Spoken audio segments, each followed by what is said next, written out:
Shalom saudara, puji Tuhan kalau saat ini saya diberi kesempatan untuk menyaksikan bagaimana Tuhan bekerja buat hidup saya dan keluarga saya, terutama saat kemarin saya diizinkan Tuhan untuk mengalami COVID ya. Jadi semuanya berawal ketika awal Desember gitu. Awal Desember itu saya sudah mulai merasakan sebenarnya bukan gejala yang khas ke COVID gitu ya, tapi saya hanya merasakan cuman satu, yaitu chest pain, jadi nyeri dada gitu. Nah, chest pain itu sebenarnya saya waktu itu tidak mikir kalau itu COVID gitu ya, karena memang saya ada riwayat chest pain sudah beberapa lama gitu, jadi dan sudah pernah pengobatan gitu. Jadi beberapa lama itu kalau misalnya ada chest pain gitu saya minum obat paling sudah hilang gitu. Nah, waktu di awal Desember itu saya merasakan itu chest pain itu beberapa hari, tapi kok enggak hilang-hilang gitu. Jadi kalau yang biasanya hilang timbulnya juga lama gitu ya. Waktu itu tuh beberapa hari kok enggak hilang gitu. Dan saya juga merasakan bukan sesek, tapi tidak hanya chest pain, tadi chest pain-nya itu berat gitu, di dada itu rasanya berat, tapi nggak sesek gitu. Jadi itu saja yang saya rasakan di awal Desember gitu. Dan saya tetap bisa kerja, saya tetap bisa melakukan segala aktivitas gitu. Karena saya juga saya juga orang kesehatan, jadi saya cukup sangat menjaga protokol kesehatan di tempat kerja saya maupun ketika saya harus kembali ke rumah gitu ya. Cuman jadi waktu itu karena saya tidak sama sekali tidak berpikir bahwa saya akan kena COVID itu, saya tetap beraktivitas seperti biasa dengan keluarga gitu. Nah, tapi suatu saat hari Jumat ya, kalau enggak salah itu tanggal 10 kalau enggak salah ya, tanggal Desember itu saya berangkat ke kantor ya. Kebetulan karena sehari sebelumnya itu saya merasa chest pain ini kok sedikit munculnya selalu ada gitu. Jadi karena saya orang kesehatan, jadi saya tuh mulai jaga-jaga, saya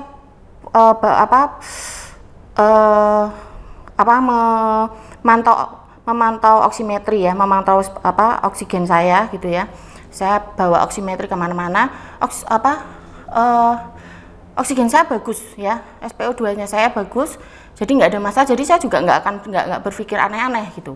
Cuman Jumat itu saya masuk kantor, saya kerja sama teman-teman biasa, terus tapi kok ini tambah sakit gitu ya. Waktu tambah sakit saya bilang ke teman saya izin sebentar ya, saya mau istirahat dulu karena ini dada saya sakit, saya bilang gitu. Nah, setelah itu sampai siang kok enggak turun-turun sakitnya gitu ya. Terus rasanya tambah ampak ya. Bukan yang sesek sampai nggak bisa nafas gitu enggak, tapi ampak, jadi berat gitu di dada itu. Nah, siang akhirnya saya dipaksa teman saya untuk masuk ke UGD karena saya kerja di salah satu rumah sakit di Semarang ini, tapi cuman saya ada di pendidikannya gitu, cuman masih satu lingkungan di rumah sakit. Saya langsung masuk ke UGD. Terus di situ di UGD diperiksa. Nah, arahnya kan ke jantung gitu ya. Jadi penanganannya ya arahnya ke sana gitu. Memang heart rate-nya itu tinggi. Jadi 112, 115 gitu. Jadi memang arahnya ke jantung gitu. Cuman karena memang screeningnya tetap harus masa pandemi, jadi saya langsung di fototorak. Ya, di fototorak. Nah, nunggu sampai sore gitu ya. Nah, waktu di fototorak itu yang akhirnya membuat saya kaget gitu, karena hasil toraknya itu ternyata sudah jelek gitu ya. Jadi sudah mulai ada yang namanya udem pulmo waktu itu. Jadi udem pulmo itu istilahnya kayak paru-parunya tuh sudah mulai ada cairan, di basal paru, di dasar paru gitu ya, di bawah gitu. Juga sudah ada yang namanya infiltrat paru, jadi parunya sudah berbecak gitu. Nah, waktu itulah Tuhan itu di situ saya yang merasakan yang namanya kalau ada ayat yang bicara tentang hai maut di manakah sengatmu, itu di situ saya merasakan bagaimana yang namanya maut itu memang menyengat, jadi mengagetkan, mengejutkan, menakutkan. Nah, itu saya sampai kaget, tidak karu-karuan gitu ya.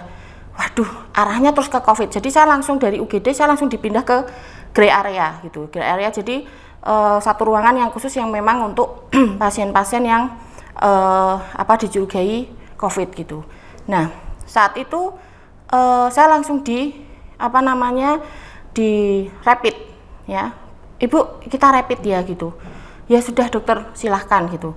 Di rapid waktu itu hasilnya negatif gitu. Waktu dibilang hasilnya negatif saya rodok lega, tapi saya tetap takut ya, karena ini hasil toraknya tuh kok jelek gitu ya. Karena kalau orang kesehatan itu kan karena orang kesehatan dia jadi lebih tahu, tapi karena dia tahu dia jadi lebih bisa ketakutan gitu.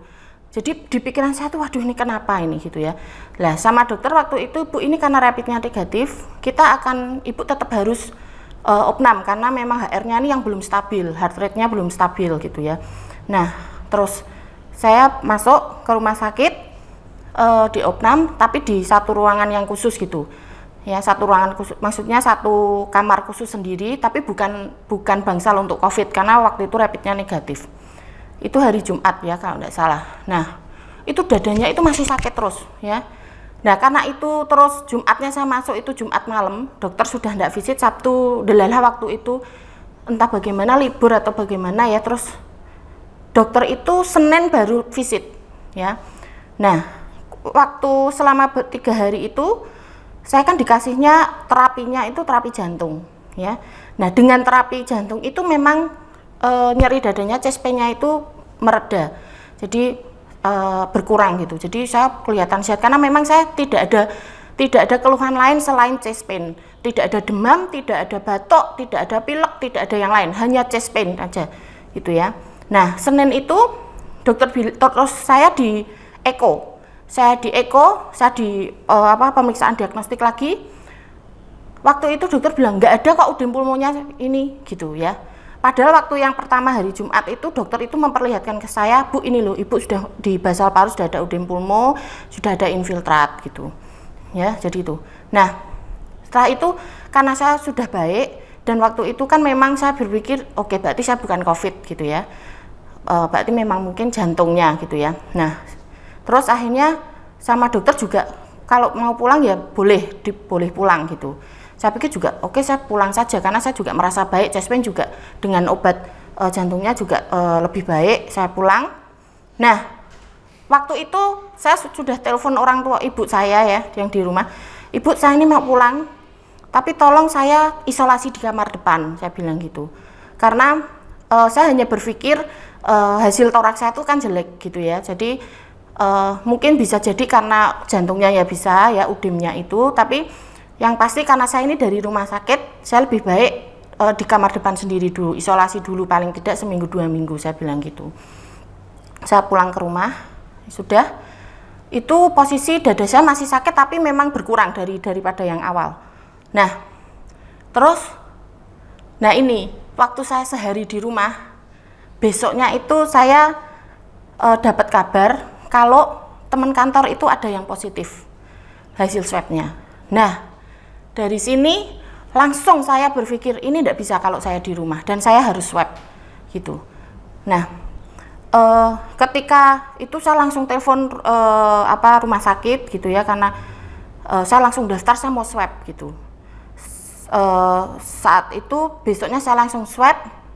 Nah kalau swab itu kan memang hanya rumah sakit negeri ya yang melakukan pemeriksaan, walaupun itu diperiksa di rumah sakit swasta biasanya itu nanti sampelnya itu akan dibawa ke rumah sakit negeri itu untuk hasilnya bagaimana gitu ya. Jadi waktu hasil pemeriksaannya itu nggak bisa langsung sehari jadi. Nah itu saya masih isolasi di rumah tapi di kamar depan. Saya benar-benar jaga, tidak boleh ada yang masuk kamar. Saya hanya kontak kalau makan itu pun tidak boleh, benar-benar tidak boleh dipegang barang-barang saya gitu. Nah ternyata 2 hari kemudian benar saya dikasih kabar kalau saya itu swabnya positif. Nah panik karena saya paniknya itu tidak hanya memikirkan diri saya, tapi saya mikir orang-orang di rumah. Ya, karena waktu pas gejala pertama, waktu awal sakit itu saya masih kumpul sama adik-adik, ponakan saya masih tidur di rumah dan tidur sama saya gitu ya, masih beraktivitas seperti biasa. Jadi saya pokoknya yang ini harus bagaimana nih, keluarga saya harus swab semua apa enggak, ini saya bingung. Tapi yang jelas memang di situ saya datang ke Tuhan, saya harus bagaimana gitu ya. Dan kamu ya, yang penting kamu keluar dari rumah dulu gitu ya. Nah, waktu itu saya menghubungi kepala saya di rumah sakit, saya bilang saya ini ternyata swabnya positif gitu ya. Jadi akhirnya waktu itu saya saat itu juga keluar dari rumah sakit, keluar dari rumah, saya masuk ke asrama di rumah sakit. Jadi rumah sakit itu waktu itu memang menyediakan satu asrama yang khusus tenaga medis ataupun karyawan rumah sakit yang memang kena COVID gitu ya. Jadi diisolasi di situ gitu. Yang memang gejalanya ringan atau OTG gitu harus diisolasi dulu di situ. Saya langsung masuk ke asrama itu.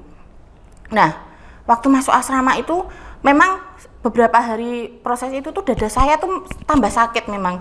Yang tadinya sudah berkurang itu memang tambah sakit gitu. Nah, saya pikir saya waktu masuk ke asrama ini saya harus ke dokter lagi ini untuk periksa gitu, karena memang sakitnya tuh masih terasa gitu. Nah, waktu itu saya masuk ke asrama, saya diperiksa lagi sama dokter, terus saya ditorak lagi. Ya, saya ditorak lagi itu infiltrasinya tuh nambah, jadi parunya sudah tambah infiltrasinya gitu. Akhirnya terus HR-nya juga saya nggak stabil, naik terus di atas 115 gitu ya. Sama dokter, ibu ini termasuk gejala sedangnya, jadi ibu masuk perawatan gitu. Jadi waktu itu saya masuk ke perawatan di rumah sakit. Nah, selama beberapa lama saya dirawat, kurang lebih 1 minggu ya, kalau nggak salah saya di ruang perawatan ya. Nah, di situ memang hal keajaiban mukjizat Tuhan itu terjadi. Nomor 1 adalah saya dapat kamar ya. Mungkin dipikirnya Bapak Ibu, saya karena orang rumah sakit ya, orang situ, jadi mungkin caranya dapat. Enggak saudara, karena waktu itu suster itu sudah bilang bahwa ini yang antri banyak ya. Jadi ibu tetap, waktu itu saya tetap harus diisolasi gitu di asrama gitu ya. Tapi waktu ternyata saya ditorak lagi dan toraknya jelek tambah jelek gitu, itu ada kamar saudara gitu. Dan waktu itu sungguh saya itu tidak hanya mikir saya sendiri sakit, tapi saya mikir keluarga itu bagaimana gitu ya. Tapi keluarga saya tuh semuanya sehat, tidak ada keluhan, tidak ada gangguan atau apapun ya. Waktu itu suami saya juga langsung swab gitu, hasilnya juga negatif gitu ya. Jadi saya itu Tuhan iki tenan rak tau nek saya itu sampai waktunya sudah dipanggil Tuhan, saya bilang gitu. Rasanya kok saya belum siap ya Tuhan, banyak hal yang saya itu masih belum selesai gitu. Saya nangis, saya enggak karu-karuan gitu. Tapi luar biasa ya, waktu itu saya tuh enggak bisa berdoa, tapi saya paksa diri saya berdoa gitu. Pokoknya Tuhan tolong saya yang kurang percaya, tolong saya bilang gitu. Nah, damai sejahtera Tuhan itu turun justru pada saat apa saudara? Saat saya masuk di ruangan yang jadi kalau itu di IGD ada grey area, itu ada lagi ruangan lagi yang untuk pasien-pasien memang harus dirawat masuk. Dan itu saya masuk ke situ karena harus dirawat. Itu saya tuh damai sejahteranya tuh turun justru pada saat saya lihat ada satu pasien ya di sebelah saya, itu juga wanita ya, badannya juga besar gitu kayak saya, dan dia itu sudah gagal nafas. Jadi waktu itu dia harus di ICU, cuman karena penuh ICU di rumah sakit, itu dia harus dirujuk ke rumah sakit lain. Jadi dia harus nunggu. Lah, harusnya saya itu tambah takut karena lihat itu, tapi entah kenapa waktu itu saya itu malah justru enggak tahu, Tuhan itu mendatangkan damai sejahtera dan Tuhan bilang, kamu tuh ada di tanganku gitu. Jadi memang harus pulang, kamu pulang ke pelukanku gitu. Itu sejak saat itu tuh saya tuh sudah nggak ada ketakutan, sudah istilahnya ya sudah Tuhan, oke, saya percaya gitu, saya ada di tangannya Tuhan waktu itu. Saya sudah nggak mikir Tuhan sembuhkan gitu tuh enggak, tapi yang jelas saya waktu itu, Tuhan, aku percaya aku ada di tangan-Mu gitu. Nah, sudah beberapa lama ketika saya dirawat, nah kami ini kan lagi bergumul di keluarga karena adik saya mau menikah di akhir Desember. Jadi saya waktu perawatan itu, ya Tuhan, kalau memang saya nggak bisa datang ke pernikahan adik saya, ya saya enggak apa-apa gitu. Saya sudah enggak apa-apa, yang penting pernikahan tetap jalan, karena pernikahan yang direncanakan juga pernikahan yang sesuai protokol, hanya 30 orang keluarga inti saja gitu. Tapi kalau memang saya tetap tidak bisa ikut, ya sudah enggak apa-apa, yang penting mereka bisa jalan dengan baik pernikahannya gitu ya. Tapi puji Tuhan saudara, saya dirawat, saya di swab yang kedua ya, itu keadaan saya kan sudah baik ya. Karena sudah baik, terus dokter, ibu, karena ini antri, pasien yang antri itu banyak untuk masuk ke ruang perawatan itu, perawatan COVID, ibu boleh keluar dari ruang perawatan gitu ya. Jadi saya langsung masuk ke asrama lagi untuk isolasi. Ketika saya masuk di asrama lagi untuk isolasi, berapa hari itu saya dikabari, Bu, swab keduanya hasilnya sudah ada gitu ya. Nah, percaya enggak saudara, saya tuh takut mau ambil. Jadi saya tuh kayak orang trauma, saya tuh enggak mau ngambil, saya bilang gitu. Karena saya pokoknya sudah pasrah, saya akan ada di sini sampai nanti disuruh memang sudah selesai isolasi, saya akan baru keluar. Jadi saya nggak mau ambil gitu. Saking saya sudah trauma ambil hasil swab gitu ya. Nah, waktu itu saya terus sampai siang saya nggak ambil gitu ya. Tapi tiba-tiba ada teman saya, adik ipar saya sih, bilang, ayo diambil gitu. Ini mom nih lulus gitu ya, harus lulus ini sekolahnya. Jadi ayo diambil. Terus akhirnya ya udah saya ambil. Saya ngambil itu, saya berdoa, saya bahasa roh, Tuhan, aku tuh percaya aku di tangan-Mu Tuhan gitu ya. Aku percaya karena Engkau Tuhan yang punya kehidupanku. Jadi aku percaya Engkau akan mendatangkan kebaikan dalam segala sesuatu yang terjadi buat hidup saya gitu ya. Jadi kalau memang itu hasilnya nanti masih positif, ya sudah, saya nggak apa-apa gitu. Maksudnya memang berarti saya masih harus di sini gitu ya. Nah, saya ke depan. Nah, waktu hasilnya itu dikasihkan ke saya, itu kan di orang banyak itu ya. Jadi saya pakai masker, saya pakai face shield gitu ya. Saya ngambil, suruh buka di depannya petugasnya itu. Nah, waktu dibuka itu hasilnya negatif saudara. Dan itu saya tidak mengira karena waktunya tuh cepat banget gitu ya. Cepat sekali. Nah, waktu itu saya tuh nangis itu saya tuh, Tuhan terima kasih, Tuhan Yesus itu baik. Itu saya tuh nangis sampai ngomong kayak gitu tuh sampai semua orang dengar. Ya toh. Dan mungkin kalau yang hanya melihat saya nangis waktu itu mungkin dipikirnya, oh, ibunya tuh mesti mungkin mendengar kabar yang tidak baik, makanya sampai nangis-nangis. Karena saya tuh nerima itu, tak pegang tuh, saya sambil jalan ke sana kemari itu ngurus itu, saya sambil nangis dan saya Tuhan Yesus gitu.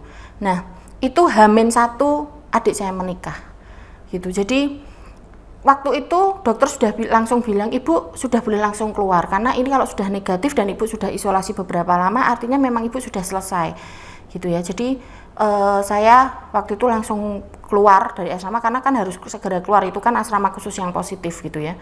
Nah, terus akhirnya saya keluar dan saya masih bisa menghadiri pernikahan adik saya gitu.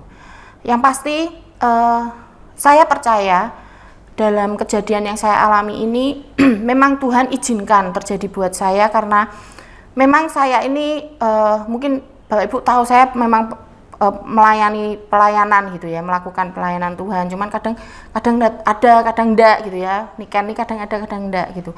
Karena memang beberapa waktu saya ini karena saya bekerja dan pekerjaan saya itu memang menghabiskan waktu saya gitu ya.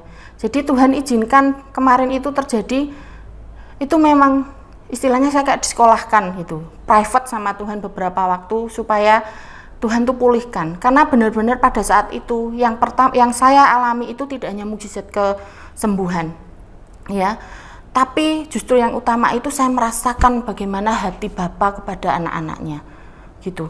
Saya ada waktu itu Tuhan juga ingatkan saya gitu ya, jagalah dirimu supaya hatimu jangan syarat oleh pesta pora dan kemabukan serta kepentingan-kepentingan duniawi. Ya, supaya hari Tuhan jangan dengan tiba-tiba jatuh ke atas dirimu seperti suatu jerat. Ini di Lukas 21 ayat 34. Jadi selama ini nih saya diingatkan terlalu sibuk dengan pekerjaan saya, terlalu sibuk dengan kehidupan saya sendiri, dengan masalah-masalah saya sampai mengesampingkan apa yang sebenarnya Tuhan sudah taruh buat hidup saya, itu kerja buat Tuhan gitu. Nah, karena saya mikir loh, saya itu sudah menjaga segala protokol kesehatan dengan sangat baik gitu. Dan keluarga saya semuanya baik, semuanya aman.